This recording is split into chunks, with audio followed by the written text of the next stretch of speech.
Good evening, doctor. Sales manager from shipping company. Is the hell and paradise are there? How as a common person I believe? I don't believe in any religion.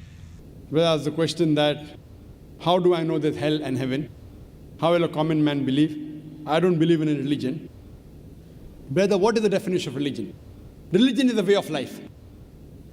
How you lead your life. Many people say that, I don't mind, I'm just a human being, I'm born, I will do test and error, and I will know how to lead a life. For example, you go to a forest. You are going to a forest the first time. You don't know whether the fruits are poisonous or not. If you start eating any fruit, you may end up eating a fruit which is poisonous and you may die. What do? You ask an expert. Right or wrong? When you get sick, who do you go to, brother? When you are sick, who do you go to? Why? The doctor is an expert in treating sickness, correct?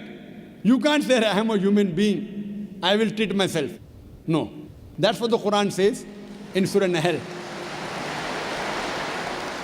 The Quran says in Surah Nahl, chapter 16, verse 43, and Surah Anbiya, chapter 21, verse number 7, فَاسْأَلُوا أَهْلِ الذِّكْرِ إِن كُنتُمْ لَا تَعْلَمُونَ. If you don't know, ask the person who is expert. Similarly, to lead a life, we have to ask the expert. Now, who is the expert? Who is the expert? The person who created us. Who created us? It's Almighty God. So, we have to follow the commandment of Almighty God. If you do not believe in Almighty God, you should listen to my video cassette, Is the Quran God's Word? Where I have proved logically and scientifically the existence of Allah subhanahu wa ta'ala. If you are an atheist, are you an atheist, brother? Are you an atheist? Pardon me? Are you an atheist? No. Not an atheist. So what do? Do you believe in God? Actually, I believe in the power. But Fine. That means you believe in God. You want to call it power, you want to call it supernatural, you believe in God. it's like I believe something. Something. but You that don't is- know the name. That name is God. You may call it power, you may call it anything. If you don't believe in God, then you listen to my video cassette, Is the Quran God's Word? If you don't know who that power is, yet you listen to my cassette, Is the Quran God's Word? Where I've proven scientifically, undoubtedly, existence of Allah subhanahu wa ta'ala, and the Quran is the word of Almighty God. Now coming to your question, if you say about power, that means you believe in a religion. Because religion by definition, according to Oxford Dictionary, religion means a belief in a supernatural controlling power. Power word is there. That means you believe in a religion. Religion, according to Oxford Dictionary, means a belief in a supernatural controlling power, a personal God or gods that deserve obedience and worship. That means you believe in religion, you don't know the definition of religion. So don't say, I don't believe in religion. Religion is English word, brother. Religion is English word. If you open the Oxford Dictionary, it says, religion means a belief in a superhuman controlling power, and you believe in a power. Or a personal God or God that deserve worship or obedience. To know more about that power, you see my video because it is the Quran God's Word. Now coming to your question, basic question, how will I prove that there is hell and heaven? Now if you hear my video cassette, I've proved many scientific aspects in the Quran. If you use science to the Quran, what we come to know that whatever the Quran has said today, 80% can be proved to be 100% correct scientifically. Quran speaks about various scientific facts, which we came to know recently. It speaks about astronomy, it speaks about the spherical nature of the earth, it speaks about the Big Bang, it speaks about the light of the moon is not its own reflected light, it speaks about the water cycle, it speaks about biology, it speaks about botany, it speaks about zoology, it speaks about embryology, all these things. Now, today is the age of science and technology. If we put this test of science to the Quran, what we come to know, 80% whatever the Quran has said is 100% perfectly correct. The balance 20% is ambiguous. Neither right, neither wrong. Out of the 20%, not even 0.01% has been proved to be wrong by scientific fact. It is ambiguous. So what my logic says, when 80% is 100% correct, and not even 0.01% of the 20% is proved wrong, so my logic says that inshallah, even that 20% will be correct. It's a logical belief. I being a medical doctor, Quran speaks about astronomy, embryology, genetics, everything perfect. Then you ask me, brother, you being a doctor, you believe in hell? You believe in heaven? You believe in jinn? You believe in life after death? So my logic says, inshallah, even the other 20% in the Quran, which science hasn't reached up to that level. Science cannot prove it. Maybe science will prove 50 years later or 10 years later. But today science hasn't reached that level. So in this way, I believe whatever 20% which science hasn't proved to be right or wrong, inshallah even that will be right. This is one way to prove about hell and heaven. There's another way, simple way, without reading Quran. Brother, I am asking a simple question. Is robbing good or bad? Robbing is good or bad? Robbing is bad. Bad. Yeah. Raping a girl is good or bad? No, bad. Bad. Okay, now I am asking you a question. Logically, I suppose happen to be the biggest mafia. Hypothetically. I am a big robber. You prove to me logically and scientifically. I am a very logical person. I am a scientific person. I am a logical person and scientific person. You prove to me why robbing is bad for me and I will stop robbing. Only one reason you give me, one good reason why robbing is bad for me and I will stop robbing. It hurts others. It hurts people. It hurts others. What difference does it make to me? If it hurts, if I rob 1,000 riyal, it is benefiting me. I can see movie. I can go to a 5-star hotel. What difference does it make whether it hurts others? Does it hurt me? I told you, prove to me why it is bad for me, not for others. I am least bothered about the others. Why is it bad for me? When I'm robbing 1,000, if it hurts him, no problem.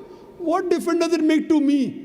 If it hurts somebody else, does it make a difference to me? I can enjoy, I can see movie. I can eat chicken biryani. I asked you, give me one logical reason why it is bad for me, not why it is bad for others. I am a big mafia. I am powerful. I am a scientific person, logical person. Prove to me one good reason, logical, why robbing is bad. I will stop robbing. Come on. Another try, brother. Another try. One more try. Why it is bad? No answer. No answer. Try. There are 20, 30 reasons, 100 reasons you can give. Actually, as you said, the religion means the way of life. Not religion. Why robbing is bad? Tell me. Don't go to religion. No. I'm coming to the point. No, not point. First tell me why robbing is bad. We'll come back to your point afterwards. I'll come to your point afterwards. When that is the way of life. Not way of life. Tell me why robbing is bad according to you. Why it is bad for me, I will stop robbing. Up to me, it hurts others. So, but what difference does it make to me when it hurts others? Does it hurt me? Of course, why it is bad for me, not why it is bad for others. Once we come to the society, we have to face them. Okay, once we come to society, you have to face them. I'm facing them. What's what? Why it is bad for me? The society won't respect us. What difference does it make whether respect or not? I can eat chicken biryani. I can go and see a movie. I can go to a 5-star hotel. What difference does it make to me if society respects or not? Imagine someone respects society. The poor person doesn't have food to eat. He'll be happy? No. You require food to eat or not? You require food to survive? Only society respecting. The person is starving to death. In India, thousands of people are starving to death. What difference does it make? I must give me one good reason why robbing is bad. I stop robbing. Why it is bad for me? Can anyone else help him out? Why robbing is bad? Why robbing is bad?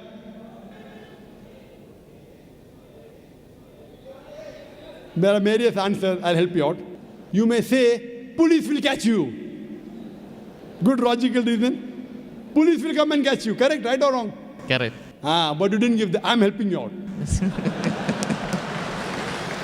But brother, I told you I'm a powerful mafia. The police is in my pocket. Ministers are in my pocket. Big mafia. See, all the top mafia, the police is in the pocket. They are on my payroll. The police is on my payroll. What will they catch me? Small robber like you should not rob. You will get arrested. I'm a top mafia. The police is on my payroll. Even the ministers are on my payroll. They are in my pocket. So small robber like you should not rob. Big mafia like me can rob. Another reason, I'll help you out. Maybe somebody will come and rob you. Yes. No one can rob me because I've got 100 bodyguards. All of them hiding behind the stage. Bodyguards. Small robber robs, somebody will rob him. No one can rob me because I've got bodyguards. Hundreds of bodyguards with AK-47. So logically, you cannot prove at all why robbing is bad. With all your science and technology, you cannot prove robbing is bad. So shall I take it in that way? It is to make people fear that, if you do wrong things, then when you die. What wrong thing? Where is robbing wrong? First you prove it is wrong, na? Where is robbing wrong? You haven't proved to me robbing is wrong. When you prove robbing is wrong, then you can say don't do wrong things, na? Therefore, what is good, what is right, you require a creator to tell you. You require a doctor to tell you what food is good, what food is bad. This fruit is poisonous, this is healthy for you. Apple is healthy for you, wild berries are poisonous for you. A doctor tells you. There's no better doctor than Allah subhanahu wa ta'ala. Logically speaking, brother, that mafia has got bodyguards. No one can harm him. And believe me, there are many examples.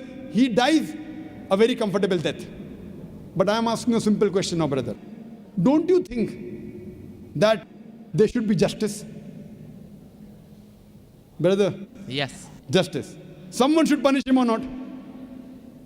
Law is there. But the law cannot punish every human being here. Why? There are many mafias in Italy. There are many underworld people in India. And the law can't do anything to them. The law is in their pocket. But yet, you as a common man, don't you think you should be punished? Raping is good or bad? There are many people who rape. They rape the girls. No, nothing. The law cannot catch them. So don't you think he should be punished? Yes or no? Yes. But there are many people you see in this world who are big mafias. They die comfortable, that they are rich, they are millionaires. There should be some justice. The reply is given by a creator. Surah Al-Imran, chapter number 3, verse number 185. Allah says, Kullu nafsin zaikatul maut. Every soul shall have a taste of death. But the final recompense will be on the day of judgment. This life is just mere chattels of deception. If there is no life after death, this life is of injustice. What we say, that the total justice would be on the day of judgment. Our Creator Almighty God will give justice. I tell the person, fine, you may be a big robber. For example, you are that mafia, now I am a Muslim. No one can harm you. Police is in your pocket. Then I ask you, justice is required? Yes. If someone robs you, no one can rob you, agree. But don't you feel there should be justice? There are many robbers, there are many evils, there are many criminals who go scot-free. Unless there is life after death, you cannot prove robbing is bad. You cannot prove raping is bad. Unless there is life after death, no humanity, no book on humanity, no Mother Teresa, no Mahatma Gandhi can prove robbing is bad without the concept of life after death. Because I am asking you a question. Hitler, history tells us Hitler incinerated 6 million Jews. How many Jews? 6 million. 6 million. Suppose the law catches Hitler. What punishment can you give Hitler so that you can compensate for? He has burnt 6 million Jews alive. Can you give him any punishment? Brother. We have to put him in jail till his life death. Okay, will it be equivalent to burning 6 million Jews? Is burning better or putting in jail better? It's burning is, of course. So maximum you can do is burn him alive. But that will be equal to 1 out of 6 million. What about the remaining 5,999,999 people? What about that? What justice is your Lord going to do? But the Quran says in Surah Nisa, chapter number 4, verse number 56, as to those who reject our signs, we shall cast them in the hellfire, and as often as the skins are roasted, we shall give them fresh skin so that they shall feel the pain.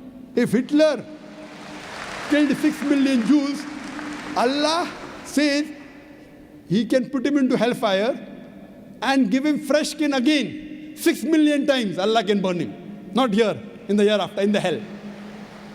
So only way I can prevent Hitler from killing 6 million Jews is tell him that here you kill 6 million Jews, Allah will burn you 12 million times in the hereafter. You can't give him that thing here. What you realize, without the concept of hell and heaven, you cannot prove robbing is bad. You cannot prove raping is bad. That's the reason our Creator Almighty God, who has created the human beings, He tells us what is good, what is bad for us. And He tells us the rules and regulations. This is called as religion. So first you have to find out which book is the authentic book which has been revealed by this Almighty God. And when you do research, you will come to it, that is the Quran. All the scriptures speak about Almighty God, and all the scriptures they point out to the last and final revelation, the Quran, and last and final messenger, Prophet Muhammad, peace be upon him. Hope that answers the question.